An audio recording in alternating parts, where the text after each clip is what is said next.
The last video, the one I just made before this, talks about the gender wage gap and how men work more hours. And I thought it would be interesting to then segue into this story. It's an opinion piece from Heather McDonald for the Wall Street Journal. Women don't belong in combat units. The military is watering down fitness standards because most female recruits can't meet them. I wanted to read through this and talk about, elaborate more on an idea that I talked about a bit in my other video about firefighting. In the last video I said, look, I don't care who wants to be a firefighter, man, woman, white, black, Latino, Asian, whatever. The point is, can you lift the average person? Can you pass the exam? Are you smart enough? Are you fit enough? And it just so happens that women tend to be smaller than men. Less muscle mass, less bone density. So what ends up happening is you take 10 men and 10 women, put them through the same test, you're going to find more men pass than women, and thus you'll have more men on the fire department than women. It doesn't mean women can't do it. It just means less women will have the capabilities. There's also going to be men who can't do it either. But this brings me to this piece on women in combat, which is a serious issue. And there's more than just physical abilities. There's also psychological dynamics, which have been cited very often. One of the issues is there's a concern that when men are with other men, yes, they want to protect each other and keep each other safe, but they're willing to follow protocol and strategy. So I'll give you an example. There's 3 guys, right, in the armed forces. One guy is making his way across a field while the other 2 cover him when there's a sniper. And they say, oh no, my friend is stuck in the field, he's pinned down. Well, you can't go get him because you're pinned down from sniper fire. One concern, and I don't know if this is true, it's just something that's brought up frequently, is that when it comes to the issue of an injured woman, men tend to act irrationally and take greater risks, thus putting everyone else in danger. It's very important when you're in high-stress situations that you can make sure you stay out of panic mode and you keep your mind focused on something more methodical. Like, you want to be structured in your thought and make sure your decisions are sound. If your brain panics, you will do things that are irrational and that will get you killed. You could starve, you could die, depending on your circumstances. So let's read what Heather McDonald has to say. The Obama-era policy of integrating women into ground combat units is a misguided social experiment that threatens military readiness and wastes resources in the service of a political agenda. The next defense secretary should end it. In September 2015, the Marine Corps released a study comparing the performance of gender-integrated and male-only infantry units in simulated combat. The all-male teams greatly outperformed the integrated teams, whether on shooting, surmounting obstacles, or evacuating casualties. Female Marines were injured at more than 6 times the rate of men during preliminary training. Unsurprising, since men's higher testosterone levels produce stronger bones and muscles. Even the fittest women, which the study participants were, must work at maximal physical capacity when carrying a 100-pound pack or repeatedly loading heavy shells into a cannon. Ignoring the Marine study, then Defense Secretary Ash Carter opened all combat roles to women in December 2015. Rather than requiring new female combat recruits to meet the same physical standards as men, the military began crafting gender-neutral standards in the hope that more women would qualify. Previously, women had been admitted to non-combat specialties under lower strength and endurance requirements. But I want to point something out here. I want to take a second to point something out. Just because all male teams function better than, what do they call it, gender mixed? What was the word they used? Gender integrated, they said. Doesn't mean there's no value in having female combat, women in combat. Think about it this way. If I have 100 soldiers, okay, and they're all dudes, and you have 150, and 50 of them are women, I'm gonna go ahead and bet you have the advantage for one simple reason. If the all-male teams function better than gender integrated, okay, then just make one 100-man unit on both sides, but then you have a clear advantage, 50 extra women. They may not be as effective as the men in certain areas, but they can still point a gun and shoot it. And that means bad news for my side. The point is, there absolutely is value in having females in combat. You increase the amount of people you have in combat. But let's do this, let's say one more thing too. First, I'll point out, I've never been in the Army. I have no, I don't know how it functions. But hear me out, and maybe I'm wrong. If you have experience, go ahead and comment. I'm not saying that, they've clearly said that gender-integrated units perform poorly. Fine. I'm not saying create everything gender-integrated. You can separate them. You can still have your male unit that functions really, really well, and then have a separate female unit. Or you can just have different tiers, right? If you lower the standards, create something gender-neutral, you're going to get more weaker guys too. Is that really a bad thing? There's quality versus quantity. Make sure your quality is at its peak performance, and then your quantity, the people who aren't going to be as good, can still add to the mix. So that's why I don't think it's entirely wrong. And I would say something similar to the fire department. But the problem when it comes to many fire departments is that they hire a set number of people, like 100. And out of that 100, if you have 100 guys who can lift a 150-pound bag, and then you say, well, we're going to reserve 20 spots for women who can't, now you're reducing your efficiency. Right? The point I'm trying to make is adding women to the existing numbers isn't a bad thing. Okay? It needs to be done right. But let's read on. Only 2 women have passed the Marine Corps' fabled infantry officer training course out of 3 dozen who have tried.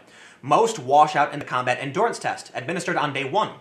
Participants hike miles while carrying combat loads of 80 pounds or more, climb 20-foot ropes multiple times, and scale an 8-foot barrier.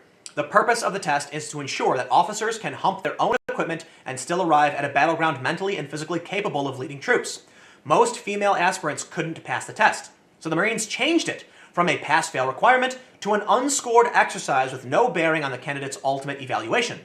The weapons company hike during the IOC is now gender neutral, meaning that the officers can hand their pack to a buddy if they get tired, rather than carrying it for the course's full 10 miles. Lowering these physical requirements risks reducing the American military's lethality.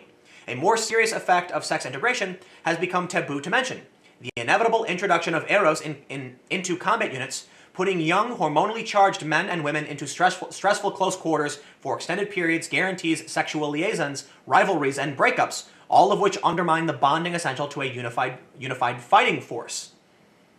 I believe that's true too, but I also want to point out, I think this underestimates the mental fortitude of the Marines. Look, I could be wrong, and I recognize that young, horny dudes can behave in certain ways, and young, horny women can as well, but I also want to point out that the Marines are the best of the best, all right? I mean, there's the best of the best of the best, but the Marines are the top tier, right? I don't know if that's insulting to other branches of the armed forces, but typically people, play that up. If that's true, I'm going to have to say I believe that Marines have the mental fortitude to withstand the fact there will be women in their ranks. Maybe I'm wrong, but I think Marines are typically like mentally and physically like the most hardened. I'm not saying the smartest, right? Obviously, there's different things that can be smart. I'm saying mentally prepared, focused, able to control their emotions, and able to be physically prepared for these things. Now, that being said, there is an issue when they lower the standards. If you're going to reduce the standards, you're no longer looking at the best of the best. You're just looking at the pretty good, and maybe the best of the pretty good. And this can present a problem then if they don't have the mental fortitude. So it's hard to say, really. And for the most part, I'm not a Marine, so I can't tell you what is or isn't, A Marine commander who served in Afghanistan described to me how the arrival of an all-female team tasked with reaching out to local women affected discipline on his forward operating base. Until that point, rigorous discipline had been the norm. But when 4 women, 3 service members, and a translator arrived, the post's atmosphere changed overnight from a stern, business-like place to that of an 8th grade dance. The officer walked into a common room one day to find the women clustered in the center. They were surrounded by eager male Marines, one of whom was doing a handstand. I also want to point out, too, even though I may have that opinion that the Marines may have the mental fortitude, it also is important to point out maybe humans aren't above that biology. That when you introduce women to a bunch of men, immediately the men must compete with each other to be the best of the best, and this can break discipline.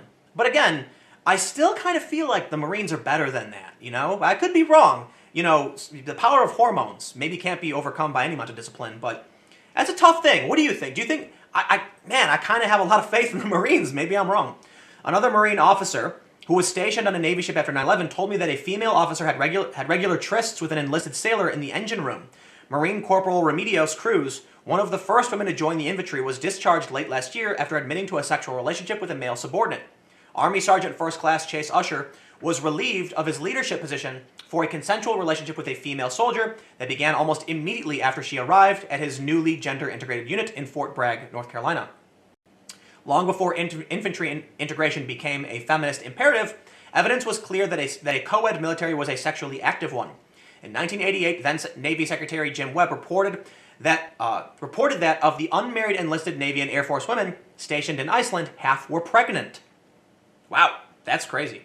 President Trump's first Defense Secretary, Jim Mattis, had seemed a good candidate for reversing the integration of women in combat units. A former Marine Commandant, Mr. Mattis had previously addressed the incompatibility of eros and military discipline. New York Senator Kirsten Gillibrand challenged him about these politically incorrect views during his confirmation hearing, but he left enough wiggle room to preserve his opinions. So, they end by saying, the incoming Pentagon chief can expect an aggressive grilling on gender integration from the Senate Armed Forces Committee. He should promise to resolve the claim that when it comes to combat, there are no significant physical differences between men and women. He could do it by pitting an all-female infantry unit against an all-male unit and seeing how they measure up. That's funny because I think anyone with an ounce of common sense would realize that an all-male team would probably best an all-female team. And that's not me being sexist, that's me pointing out that on average, women are going to be smaller, less muscle mass, less bone density, and more prone to injury. I've been a skateboarder most of my life. And there's one thing I know for sure. This has come up time and time again, that female skaters, they are rare, but they do get injured more often than men. And there have been many articles about this. They believe it has something to do with the Q angle. The fact that women have wider pelvises means their legs are at a sharper angle, and it's easier for them to injure their knees because of the angle of the femur to, what's it, the tibia? Is it? I don't know the bones. But the point is, that's come up time and time again. I had to learn first aid. I talk about this all the time. I got a thing right here, the first aid that I went through, and we talk about this. Women could injure their legs, and thus you will likely see an advantage among men. But anyway, the reason I want to bring this up is because it kind of branches off the other article I was reading about the gender wage gap, and how some jobs there will always be a disparity, and thus there will always be a disparity between men and women we can't really do anything about, unless we start genetically engineering people to be completely gender neutral, and then, I don't know, robo-fertilization or something, whatever. Anyway, thanks for hanging out. I'll see you guys tomorrow on the main channel at 4 p.m.